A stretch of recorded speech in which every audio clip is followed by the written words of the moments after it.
What's happening, everybody? Welcome to Bleav in Clippers. I'm your host, BJ Matthews, aka B Jizzle. Make sure you guys always follow our social media on Instagram, YouTube, and Spotify, all our major outlets. Make sure you guys continuously follow the Bleav in Clippers, your number one Clipper podcast. Let's get it going. We are back again with another weekly episode with our Miss J, straight out of Compton. How Yes, you sir. doing, Mrs. J? What's up, B? I am doing so amazing. Good to see you. How you been? It's been good. The feedback has been off. They love you over here on Bleav in Clippers. So, definitely had to bring you back always. So, Thank you. um, I love the how love. How have you been liking the experience with the network so far, being here, being side by side by me? I love the dialect. We have some of the same points, and we love the team almost exactly the same. So I think that's dope to be around somebody who admires the team as much as I do. So it's been great. So let me ask you this question. So being a Clipper fan and being a person like you as an ambassador, Hmm. you talked about your hatred for the Lakers in purple and gold. So is it really like hatred, like real deep hate, or is just like friendly competitive hate? I was having such a good day, and you mentioned the Lakers. That just makes my Oh stomach wow. hurt, B. I just do not. The Lakers just get too much credit. They have too many fans that are not real Laker fans. They just fans because they love the Hollywood, the glitz and glamour, and I'm not with all of that. I like the team that's down to earth, relatable, the struggle. They don't have a lot of fans, the underdog. I relate more with them than I do the Lakers. And the Lakers got some arrogant fans. They just mean. So I do. I'm a verified Laker hater. Like everybody knows, I do not like the Lakers, and I just despise, you know, that other guy that plays on the Lakers. We ain't gonna talk about him right now, though. So it's the fans, it ain't the players, or is it like the fans and the players? It's the fans. It's some of the players who used to be on the Lakers. It's some players that are in the league who just downplays the Clippers for no reason because it's just fun to do. So they're included, but it's just the Lakers as a whole. It's just a name, the Los Angeles Lakers, and everything that comes with it. So yeah, I Wow. just yeah. Yeah, I kind of laugh and chuckle because we used to be, I think with the big Laker Clipper hatred thing, like we were the little brother to them, and we will always be that team in the basement. But Mm-hmm. over the last decade, we somehow kind of been getting the upper hand, winning head to head matchups and stuff like that. But Mm-hmm. the Lakers got the championship in the bubble, so that's where it kind of takes a little bit of a left turn on our part. But we have been the team that's been dominant head to head, so Yeah, that is a good thing. yeah. You think that bubble championship was a real championship? Do you count that one? Why not? Why I know you was gonna ask you. You Do gonna ask you? me I that? mean, do you really count that one as a real championship? What was your first mind? What did you say initially? I think they just went in their favor. I mean, obviously, not just it was in the where it was at, but the way they got a rest, as well as everybody else got a rest too. But I thought we were kind of the team that was gonna win it because we were like rolling. And the Lakers, them getting that sabbatical, getting that rest for a 3-4 month period, and then coming in to the bubble, and what I'm saying, AD, LeBron, everybody's healthy. I mean, yeah, it's a championship. You got to, count it. But on the other side, it's like whatever would have happened if it was like a regular season with Right. fans and no bubble and no conditions like that, where it just Yeah. threw multiple teams out. But credit to them for being resilient. But it's a reason they ain't been back since then. They ain't really been Yeah. competitive Because it wasn't. outside of It one was a conference fluke. finals. Yeah, it was a fluke. Yeah. It was a fluke. Move back well, to the let's side. let's get to the real home team. Let's get to the The Clipper real team, team in LA. the real LA, heart of LA. Part of LA. Um, let's get into not just let's talk about not the players on the team, not the GM, not the owner. Let's talk about another person that we actually have to be around and that supporting. That's Mr. Ty Lue, the head coach of the Clippers for the last 4 seasons. Has some interesting comments to speak about, the Clippers this upcoming season. Me and you, the first couple of weeks, been talking about a number of things about the Clippers. The 2-1-3 era. We talk about the new Hmm. look Clippers and how they're going to be prevailing. This upcoming season. Well, it's time for Ty Lue to put his 2 cents in, And as you can see right there on the headline, it says Ty Lue, Clippers can't wait to prove everyone wrong after Paul George NBA free agency exit. PG, your guy. Hope you haven't been, having too many waterworks, man. But what do you think about just the headline? Not too deep. What you think about the headline so far? Well, the headline, I would say can't wait to prove everybody wrong. I think we just kind of need to hold off on something like that. I think we just need Mm, to prove them wrong silently without putting it out there like that, because once he adds that, it adds pressure to the players, and I don't know how that's going to affect them, and it might affect coach too, to have this high expectation that he put himself in. So I just think he should just say, we just got to wait till the season starts and just leave it at that, and leave it up to the imagination of everybody on what's going to happen, instead of saying we're going to prove people wrong. I I just love think that comment. I love that comment because unfortunately, that's kind of where people get on us about, the false promises of the 2-1-3 era of last 5 seasons. A lot of stuff has been left on the table. No championship, one conference finals appearance, multiple, playoffs missed by our best player, Kawhi Leonard. PG, our second best player, leaving. Russell Westbrook ended up leaving. Um, and then we're not the same team we were last year in the last 3-4 seasons. So, you know, we're definitely not one of the contenders, which we talked about in the past. So, and people get on this, Clippers making all these false promises and, they don't come through. So, you think Ty Lue just did this to kind of save face, or do you think that he did this because he really genuinely believes it?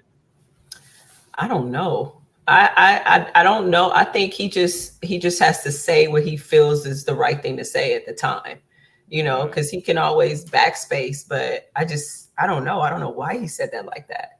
Given what's happened in the past, I wouldn't put any type of promises out there. I mean, I know this is not a promise, but saying I can't wait to prove everybody wrong is that's a little strong. Just Well, let's just play. yeah. See what happens. And I agree with that wholeheartedly. Let's look a little bit deeper into what he actually said in his comments because it is a little lengthy article. We're not going to read the whole thing. We want to read the kind of key points. What it says right here: Los Angeles Clippers head coach Ty Lue says Paul George's decision to sign with the Philadelphia Sixers in free agency has given the Clippers even more motivation for the 2024-25 season. In Ty Lue's quote, he said, "When you lose a guy like Paul George's stature, instantly people think, oh, they can't win, or they're not going to be competitive." Lue told ESPN, you Smith. Shout out to my man, from ESPN. You know what I'm I saying? like that name. I'm Eustick. You Smith. I always mess up his name. I ain't gonna lie. I mess up his name all the time. Um, he said, but that just challenges me even more. Okay, people are going to be counting us out, or people don't think we're going to be good. That right there just gives me an extra dose of motivation. I can't wait to prove everybody wrong. I feel it. I do. But let's wait after training camp. Like, let's see what happens there first before you. Maybe he knows something. I don't know. I don't know. Maybe he knows Yeah, something that we don't know. yeah. I mean, I hope so. He the one he the guy on the front lines. He the one behind the scenes. So I mean, he the one coming up with the game plan. He better know something up his sleeve. I mean, Ty Lue is known for that. He is known for kind of have stuff up his sleeve. But when he found out PG left, how do you think that he initially felt, and how do you think he still feels at this point? Well, I know Ty's a player coach, and he loves his relationship with the players. So he probably took it kind of hard. And I don't know if he felt betrayed, but he probably took it hard and felt more pressure was going to be put on him. Maybe some selfishness too in there. I don't know. Just to have to imagine. I would have to think they were close. Yeah, I think I saw something. Ty Lue coached the Olympics. What I'm saying this year that he was very surprised, or no, he was disappointed that PG left. Oh, okay. Now, I didn't even read that. He was disappointed. I don't know if he was disappointed in him for basically, like you said, betrayal, or he was disappointed the fact that they couldn't work something out to keep him there. Mm, That was kind of like I was kind of stuck in between the two. I, mm-hmm. I I don't know. and I don't know. I don't want to keep bringing up PG to you because I know you're You how know you how I feel feel about about him. him. I know how you feel about him. You've been completely, I'm saying, transparent. So I don't want to bring you up to that point I again. know, But breaking my heart right now, but go ahead. Ty Lue is a player's coach. Reggie Jackson, Marcus Morris For were sure. two of his favorite guys. Like Doc Rivers was a player's coach to Montrezl Harrell and Lou Williams. Hmm. They gave Ty Lue a 5-year extension. So obviously the Clippers feel like this is their coach for the long term. Yeah. Do you think that Ty Lue feels an obligation to the Clippers to win a championship? Obviously everybody wants to win, but you give this man a 5-year extension. Do they think the Clippers really believe in him to win a championship for this team? I mean, I think he's just gonna it's gonna take his time. Like you give me 5 years to do it. Like where's the sense of urgency, kind of, you know? So Right. I don't know. Everything is just it's just enter with caution at this point with everything. Can't really say too much. Can't say this. Can't say that because you don't want to be disappointed. So, I mean, if he makes it happen, he makes it happen. But it's not expected at this point. Unfortunately, I feel horrible saying that too. How would you rate Ty Lue's coaching last 4 years from A to F? Your honest opinion from season playoffs, what he's had to basically work with, the cards he's been dealt. What have been your grading system when it comes to Coach Lue? 'Cause I got mine. I'll just tell you like this. There's just two things that I did not like about his coaching style. Was he kept players in too long and he allowed Mm. leads to happen. I mean, he let the what how do they say you let the blood bleed or you didn't cut off the bleeding. Oh, you didn't stop the bleeding. Exactly. That's Yeah. that right there. Like those two things, coach just irritated my soul with like, why do you keep these players in? You playing small ball when you should be playing big ball or however you said, and not stopping the bleeding. Those are the two things that I just did not like about his coaching style. Everything else was cool. The lineups, they were all right, but that was just I don't know. Yeah, frustrating. And Very Clipper frustrating, I should say. Clipper Yeah. fans put it out there too. Like I don't know if you've seen Twitter, like how they're actually talking about how bad Ty Lue's, not adjustments, but how long it took for him to adjust. Like Yes. he'll eventually do it, but he'll put us in a bind, and Mm-hmm. it feels like on purpose sometimes, and we Like have to punishment, fight from huh? behind. Yeah. Yeah, because it's like that's why we have to fight from them big leads, like 24, 26, Yeah. 28 points. I'm like, we down for a reason. All this talent, you're Yeah. down for a reason. You're basically not pushing the right buttons, or you don't have the right scheming out the gate of the game. Like too Mm-hmm. much small ball. Um, they waited a long time to play Terrence Mann. They damn near had to force him into the lineup. Mm-hmm. Rocco didn't play for a period of time. They overplayed Marcus Morris and Reggie, even though they weren't playing good because of Ty Lue's relationship. Very true. It's almost like I'm not gonna say Ty Lue is oblivious to what's going on. I just think that his personal relationships I feel like get in the way of Yeah. the team. Mm-hmm. This is true. That's why he's that player coach type. So hopefully, the assistant coach can come in and mitigate that and separate those relationships a little bit. Hopefully. What you know about Jeff Van Gundy? Do you know anything about Coach Van Gundy? Just basic. I didn't think he would come to coach with us. That was a huge surprise when I Yeah. heard he was coming. I'm like, he's like up there with Popovich for me as the older type of coaches. But I know, he's a defensive coach and he's a player coach too, but not as much as Ty is. So he's really into the film.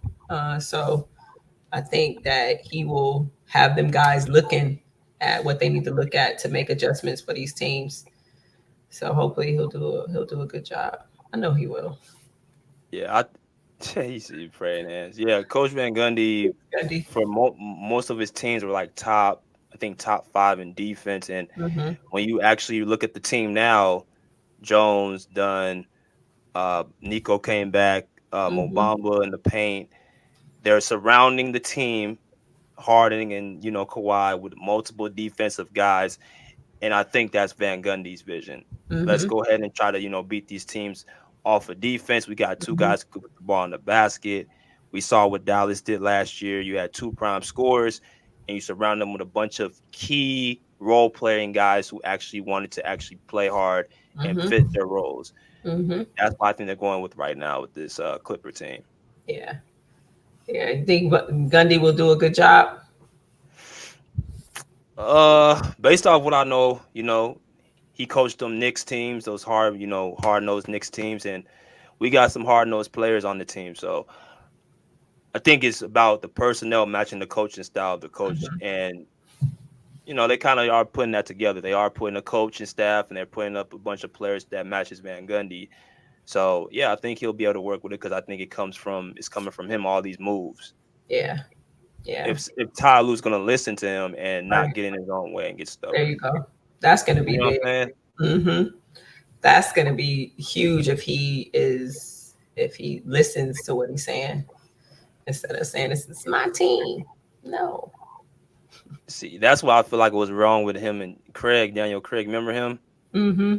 Yeah, he was a defensive coach, and I personally think he left off the fact that he didn't really have no control, have no authority on the team, and you saw it on the court. Most of the lineups we had were like offensive oriented. Mm-hmm. We didn't put a lot of defense on the court, and I know for sure that didn't come from Daniel Craig because he believes in defense first. Well, when the coach don't want to hear what you're saying, it's like, why am I even here? He Right. goes to Chicago, cold ass Chicago, worst team, worst weather, and I can only think because he wanted to get out of there. Mm-hmm. So Wasn't being yeah, listened to. Mm-hmm. yeah. So, Yep. but what you think about Doc Rivers? How would you rate Doc and Ty Lue? Because somebody asked me this early, like, how would you differentiate what how they similar, how they different? Between Doc and Ty, Doc and Ty. mm, I think Doc kind of restrained the players a little bit, didn't allow them Mm-hmm. to play their own type of style, and kind of worked around them. I think he just like forced them to be a certain type of way, which didn't work. I think that's why PG didn't really work well with him. I think Coach Ty is more, on the player side where he just lets them do whatever they want to do. So I think that's the difference that I saw. That was it. Yeah, I think PG definitely the way they were using him, I Mm-hmm. thought you can't just because he has so many different things. He can do everything. So a player like that, you can't put them so much in a box. I want you just to Mm-hmm. be a catch and shoot 3 point shooter. I want you to be specifically, a point guard. I want you to be you have to allow him to work and do the things he Mm-hmm. does well while implementing your coaching plan. Don't put Right. him in a box, don't put him in a corner because he's gonna get one or two things bored or he's not going to be fully invested. Yep. So you have to be able to give him at least discipline mixed in with some freedom. Mm-hmm. Uh Ty Lue, I think personally he's looking at it like I'm gonna let James Harden just do what he want to do and run the offense, which I think is good. But when you bring in all these new players on the team, all these guards, there's gonna be some unhappy people on the Yeah. team. Kevin Porter, Bones, Chris Dunn, Norm. Norm's still on the team. That's a 6 man of the year candidate. Yeah, he is. Like, where are the minutes gonna go? Who gonna play and who gonna be on the bench? What you think? I mean, I had to look at the starting five, the second, third, fourth, and I'm just like, everybody can get some playing time, but it's going to be very, very tough depending on certain teams. Everybody is not going to be able to get out there like that unless somebody gets injured or something like that, or I don't know. I don't know how everybody's going to be able to get time like that.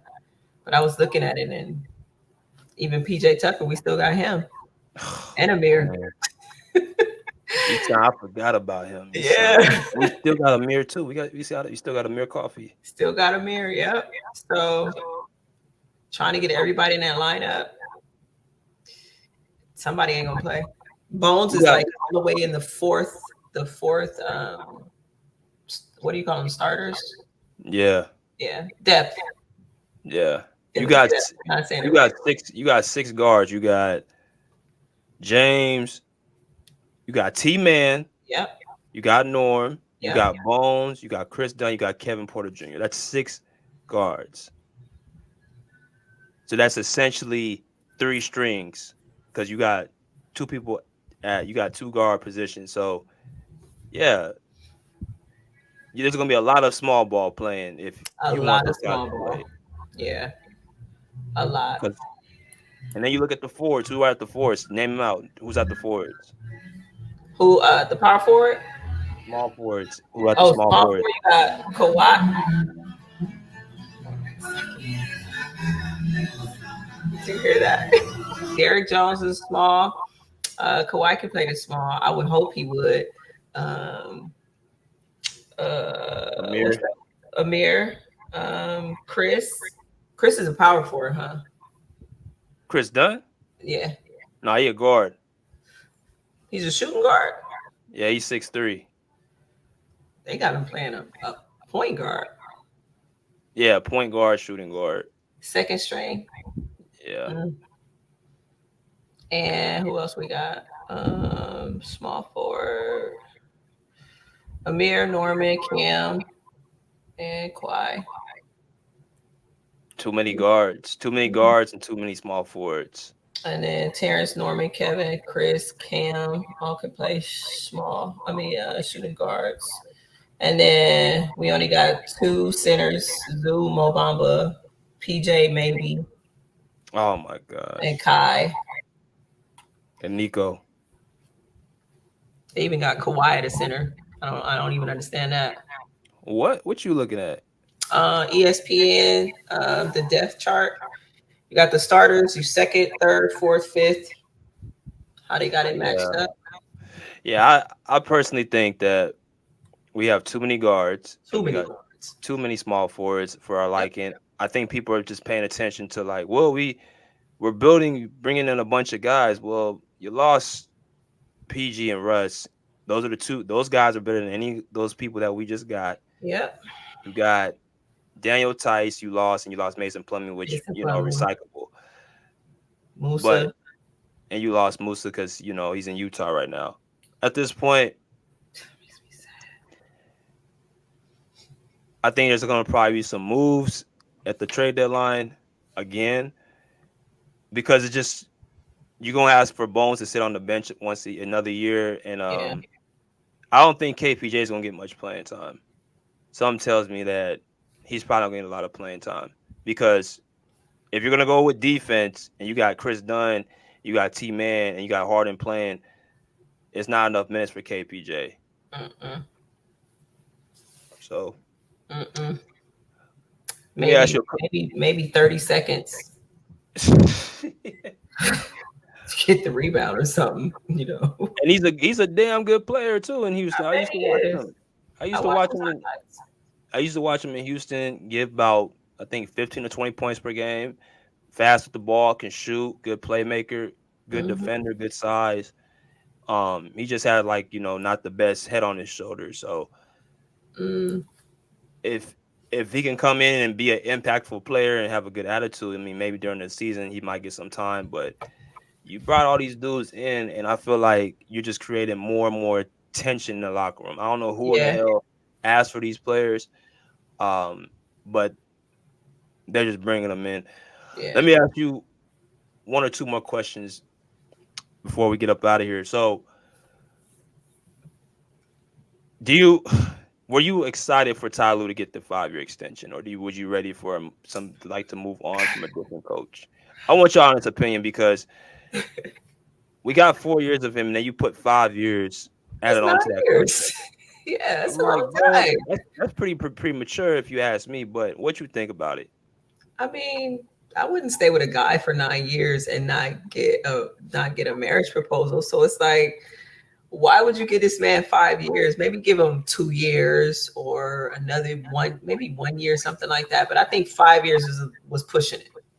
I think that was just way too much, given that we haven't even been to the finals. Like we've Hmm. missed in the playoffs. Like, why are you giving them so much money? 5 years, 2 years would have been enough. 3 years would have been enough, not five. Yeah, five Because years. everything was changing but the coaching. You got to change the coaching somewhere down the line. Like we changing out players, when we gonna change the coach? Or when we gonna add to the coach or the trainers? Like we got to start making moves that way too. So I didn't like the 5 year deal. And you brought up a point. The trainers too. Like we've had the same trainer, Jason Powell. Shout out to him Yeah, since 1999. And not to put it on him because he's no, not only part of the training staff, but we still have these players getting injured one after another, and it's just yeah, not. It ain't just Kawhi. We got a lot of these players still getting injured, and like you said, we're gonna have to try to do something other than just moving the players out. I mean, as much as people say PG this, Russ this, you rewarded Ty Lue with a extension that you yeah. really wouldn't give PG an extension that he wants. I don't think Ty Lue's really complaining about his extension. Of course not. I don't even know the What? value of it. Yeah, but you made it where PG had to kind of like really um negotiate his deal Hmm. um and wait to the end of the season. So a little bit off backwards for me. I like I said, Yeah, I think I think again like Tyler, like you said, 5 years is just a little too long. yeah. I think giving any player, any coach, any player longer than a couple of years contracts, like if they're not proven to do anything that you can actually measure, then why would you give them the max? Like you're not giving them no initiative to The actually max. do the job. Give them a year. How you gonna do it this year? Okay, bye. Gave you 5 years, sir. It didn't work out. We Yeah, just, five I don't years. know. But shout out to his manager for managing that contract. That's for Yeah. sure. Well, I did see something about the Clippers didn't give him the deal until the Lakers tried to, bargain for him. I think, yeah, that's right. They were talking about trying to get him because LeBron wanted him, and I then think that was see. right after that, the Clippers actually signed him to this massive deal. But here's the crazy part: Ty Lue still had an extra year on his deal his previous year, which would have Mm-hmm. been this year. Yeah. So the Lakers couldn't get him no way. So I don't Yeah. know. I don't know if the Clippers got like paranoid and said we can't lose him to the Lakers, and they just said we're gonna give him a 5 year deal. But that was you don't do that for no. You do that for championship coaches Yeah. who won Yeah. I think championships. LeBron was just helping his little friend, because him and Ty is homies. So I think he was just helping him Mhm. get some more money by putting it out there in the media that, oh, we want him. No one good. Of No, course, y'all don't want him. You just, of if you course, wanted him, you would have been got him. of course. So I mean, stop. So I think he was trying to help him out. shout out to LeBron for that, man. That's a real homie. Man, hey, I ain't complaining about no money. You Right. get me paid, Yeah. it worked. So Yeah. Yeah. PR move. Yeah, that's what I really think. I don't think coach. I don't think he would. He knew that was gonna be like a huge betrayal to go to the Lakers. Like you couldn't. We would never look at you the same if you did that. Yeah, Throw man. tomatoes at him at the game. Light bright, damn near white. Yeah, Yeah, man.